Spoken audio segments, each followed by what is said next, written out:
guys, welcome back. So today we're going to learn a little bit about bladder health. So this is a bladder. This sits in front of the pelvis. So it's going to sit right here, right at that pubic bone. Bladders, are different shapes and sizes for everyone, the same way everybody's body is, everybody's muscles, like my bicep compared to your bicep and so on. But what the bladder does a really good job of doing is it's going to expand when fluid gets inside of it. And the bladder itself is very porous. You can see all this different tissue here. And then it's also very smooth right here in this triangular area. This is the trigon. All of the fluid that goes inside the bladder has to sit on here before it gets excreted out. And that little area is like the brain for the bladder. So it's where it feels what kind of fluid is in the bladder. It may spike bladder urgency for you. It may not like certain fluid. What gets into the bladder, the bladder is really comfortable with water, okay? But that's not exactly what we're always putting on our body. Some of us drink coffee, some of us drink tea, carbonated beverages, sparkling waters, artificial sugar sweeteners, dairy products, spicy foods, and those can be more bladder irritants to the area. What we're wanting to go in the bladder is more like water or diluted lemonade, because when we put those bladder irritants in it, what I just written or spoke out, alcohol, dairy, coffee, tea, anything with caffeine, any alcohol, any spicy drinks, carbonated where it kind of bubbles up in there. Those are what I would say is like sour lemonade. What we want is more diluted version of it. So having you drink some water to dilute the sour lemonade, making it more of just a watered down lemonade. That would be a really great thing for the bladder, because the more diluted down it is, the less urgency, the less spasming you're going to be feeling in here, okay? And when the bladder sits in our pelvic floor muscles, the pelvic floor muscles play a huge role in bladder health, because the muscles have to relax to let fluid out, while the bladder has to contract and squeeze to get the fluid out. So bladder squeezes and the muscles have to relax to let it out. Now, so often with bladder urgency, what we tend to find in the clinic is the pelvic floor muscles want to be tight around the bladder.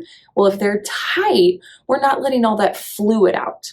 So we may find ourselves urinating more often. We may find ourselves having more bladder leakage. We may find that dribbling happening as well. And that's something that we want to start to avoid. So you may wonder, okay, Nina, what is the normal range that I should be urinating throughout the day? The range that we want to stick into is 2 to 4 hours. So for any of our teachers or nurses that are pushing past that, we want to train bladder health to be no later than that 4-hour mark, especially for drinking fluids throughout the day. If you find that you're dehydrated or you're not drinking to make sure that you can go the length of the day that you need to for your job, there's a problem there, and we need to improve that. We really want to stay hydrated, where we're drinking half our body ounces in water. That's our recommendation here in the clinic, half your body weight in ounces of water to get that to work for us, okay? So if I am 100 pounds, we want 50 ounces of water. If you are breastfeeding, we want a little bit more than that. So if you're aiming for half your body weight plus maybe another 20 ounces if you are breastfeeding. For every 30 minutes of exercise, you want about 8 ounces to a cup of extra fluid.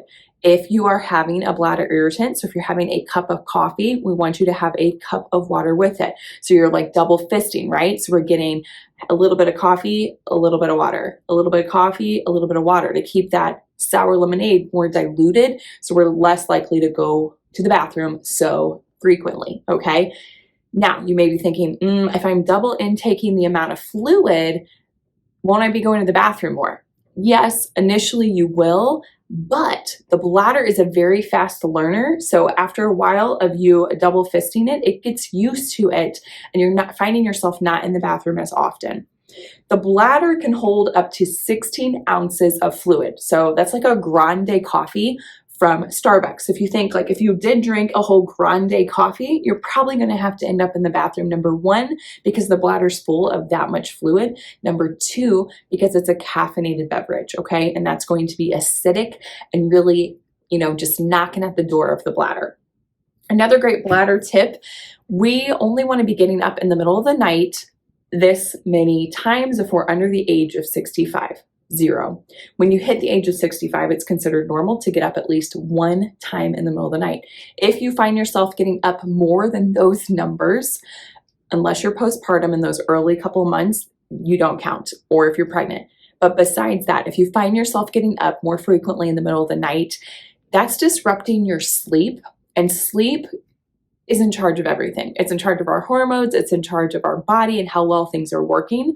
So if you find yourself getting up 2 to 4 times in the middle of the night, that's way too many, no matter what age you are. And this is something that we can improve in the clinic. What we find we talked about the muscles not relaxing. That's what we tend to find in the clinic. The muscles aren't working how they're supposed to. They're not relaxing to get everything out.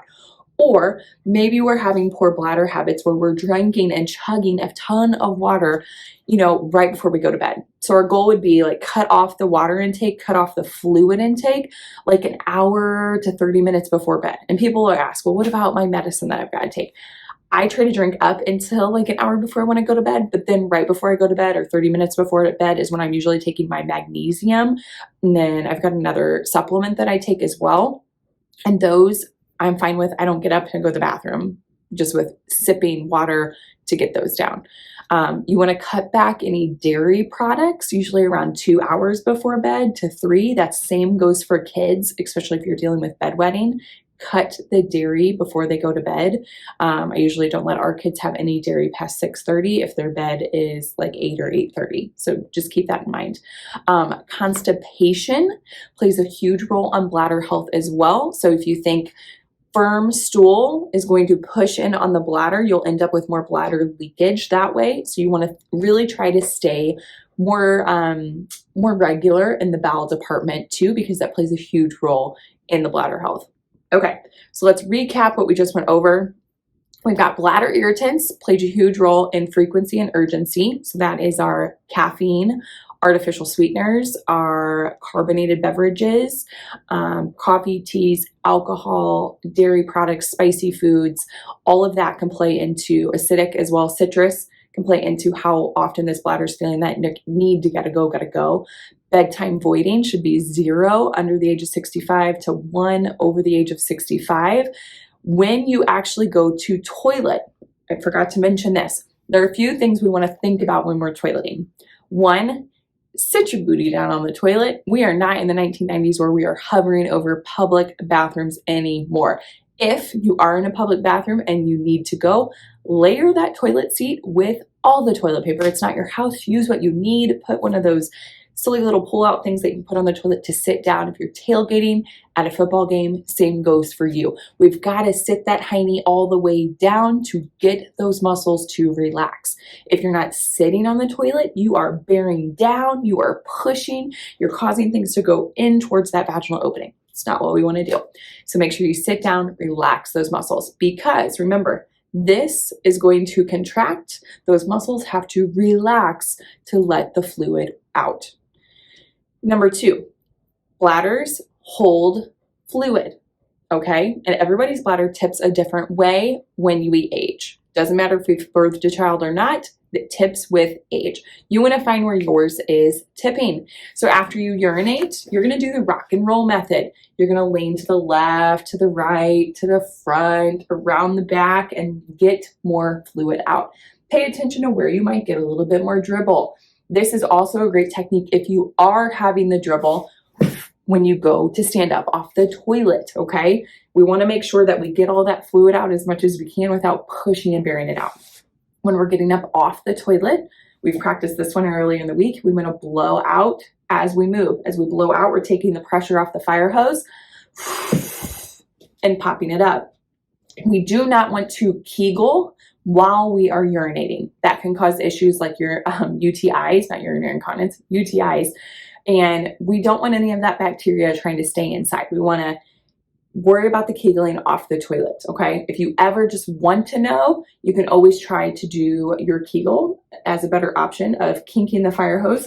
When you blow out, do that Kegel. As you go to stand, again, cinching the fire hose so we're not getting any more leakage out, okay? You're cutting off that urethra, turning off the hose so we don't have any more post-void dribble. Hovering, no hovering, we're sitting all the way down. Rock and roll method. Peeing just in case is my last little tip. Peeing just in case, if you know that you peed 10 minutes ago, but you're getting ready to leave the house and you're like, man, I'm gonna have to pee. I need to pee one more time, because what if I need to pee while in the car on my way 15 minutes down the road to my dentist appointment? You just peed 10 minutes ago. You have a 15-minute car ride. That's 25 minutes, right? That you had gone since not peeing. I'm sure there's a bathroom at your dentist. Again, our range is that 2 to 4 hour piece. We don't want to train our bladder to pee more frequently. So if you know that you peed 10 minutes before you leave the house, don't feel the urge to have to go again. If your body's freaking out and it's like, oh, I'm going to have to go, I'm going to have to go. Tell it to calm down. Like, it's okay. You're going to do some breaths with 5 quick Kegels. So pick up that blueberry, pick up that blueberry, pick up that blueberry, pick up that blueberry, pick up that blueberry, relax. That should help to calm down that bladder urgency so that you can walk out that door, get in your car, drive to the dentist, and use the bathroom at the dentist, okay? So a lot of bladder health tips in here today. Please grab one, test it out.